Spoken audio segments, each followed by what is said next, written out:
Saudações a todas e a todos.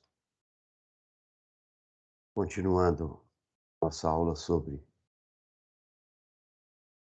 a ditadura militar, nós estamos aí chegando na década de 80, os anos 80, quando se dá o fim da ditadura militar no Brasil. Já havíamos conversado em aula anterior, o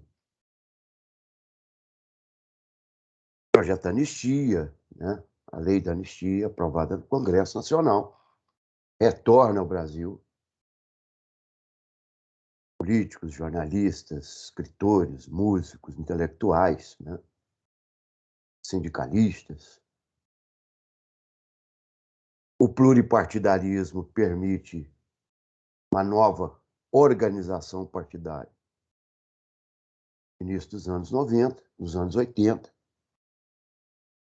culminando em 82, com as eleições diretas para governadores de estado.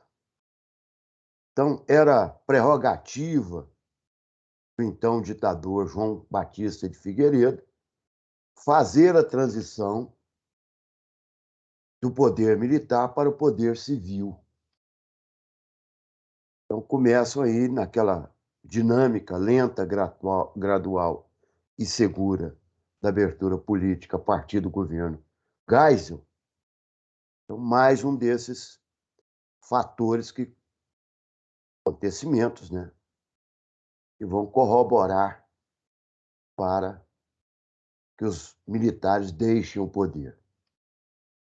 Sem dizer naquilo que nós daqui a pouco vamos comentar com vocês, que é a pior de todas as questões, questão econômica.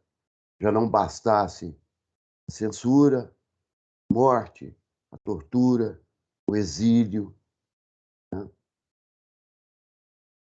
durante o regime militar, mas também a questão da economia. Nós vamos falar aí na próxima aula. Então vejam, eleições diretas, a lei aprovada no Congresso Nacional agora, né,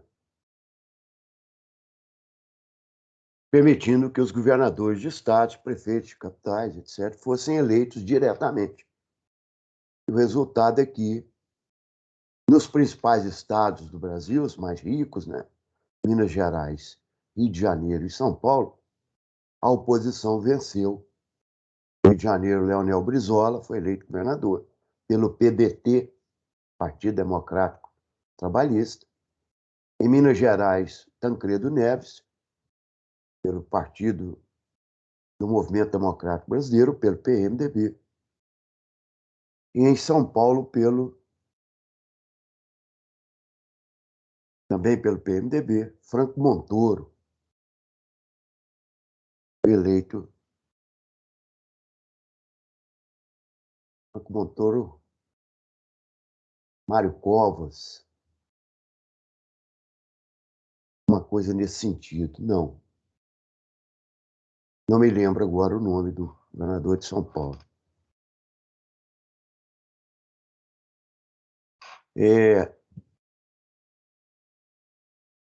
Então já dava sinais de que a transição ocorreria. Logo depois das eleições para governador, eu vou compartilhar o PowerPoint conosco, a gente seguindo, né?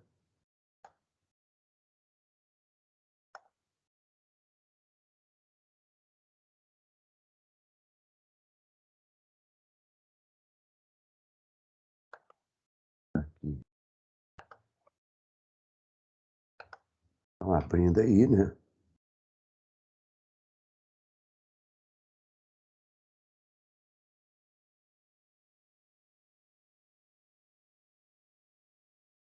Eu vou.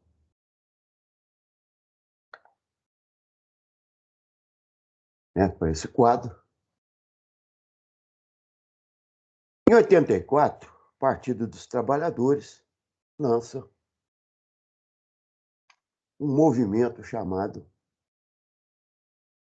Diretas Já, ou seja, um movimento que propunha ao Congresso Nacional as eleições diretas para a presidência da República, logo em seguida, já em 84.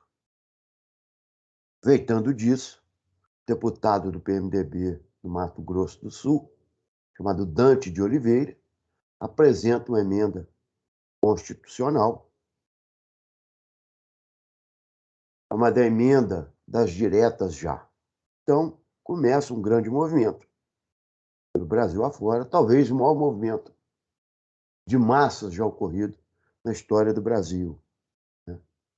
Quando aí os comícios começaram pelas cidades e organizou toda a oposição aos ditadores, né, à ditadura militar e aos seus representantes, e começaram a fazer comícios Brasil afora, chegando aí, por exemplo, a 1 milhão no Rio de Janeiro, 1 milhão, mais de 1 milhão em São Paulo, né, vários comícios, todas as cidades, todas as capitais, né, cidades mais importantes, esses comícios aconteceram.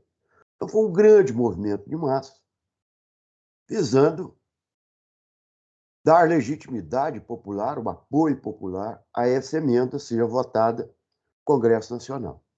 A emenda é levada ao Congresso e é derrotada, porque o governo articula de tal forma que ele possui maioria no Congresso Nacional. Ele derrota a emenda Dante de Oliveira e o Brasil se frustra logo depois, né? Então, a partir daí, lançadas as candidaturas civis, candidaturas indiretas, então a chamada eleição indireta para a presidência da República. Os colégios eleitorais se reúnem, né, no Congresso Nacional, agora com membros do Congresso, mais representantes das Assembleias Legislativas, e a oposição lança o nome de Tancredo Neves, um homem de conciliação, né,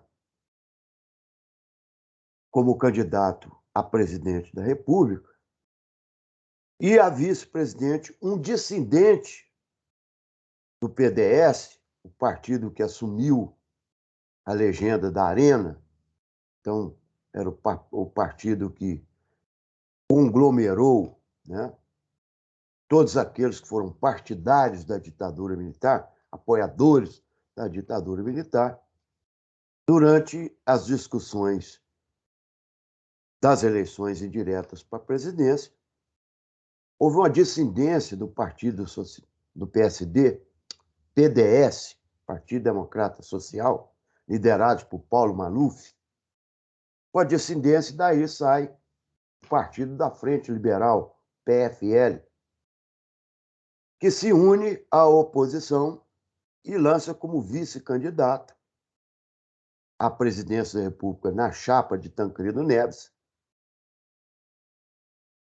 um apoiador da ditadura de primeira linha, o senador José Sarney, representante das oligarquias do Maranhão. Por outro lado, né, o PDS lança Paulo Maluf, candidato à presidência da República. Ora, Paulo Maluf, naquela época, era sinônimo de corrupção e ladruagem, né? Então, queria dizer que alguém estava roubando, você dizia, está malufando, né? Esse era o adjetivo dado a esse, agora ex-governador de São Paulo, governador biônico, indicado pela ditadura militar. Então, essas duas candidaturas saem aí, né, em comícios, né, em campanha, Brasil afora, e nas eleições do final de 1984, Tancredo Neves é eleito presidente da República, com uma grande maioria, derrotando Paulo Maluf. No entanto, Tancredo Neves, às vésperas de assumir o cargo em 1985, ele sofre um mal-estar, né? Segundo os médicos, chamava-se problema de intestino, diverticulite, é hospitalizado e dali não sai mais, ficando uma série de dias, mais de mês internado, com infecção hospitalar, e morre às vésperas de assumir a presidência da República. Então, quem assume é o seu vice, José Sarney, né? Tentam emplacar Ulisses Guimarães, presidente do Congresso Nacional, mas Ulisses Guimarães era um legalista, constitucionalista, né? Então ele, não, quem assume é o vice. Então, acabou que essa transição lenta, gradual e segura ficou nas mãos daqueles que apoiaram a ditadura militar durante 21 anos.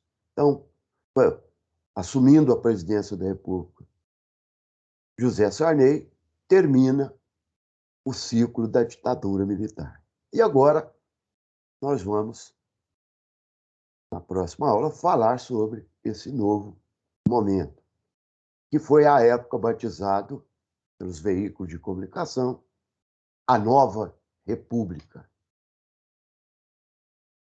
Saudações a todos e a todas. Forte abraço.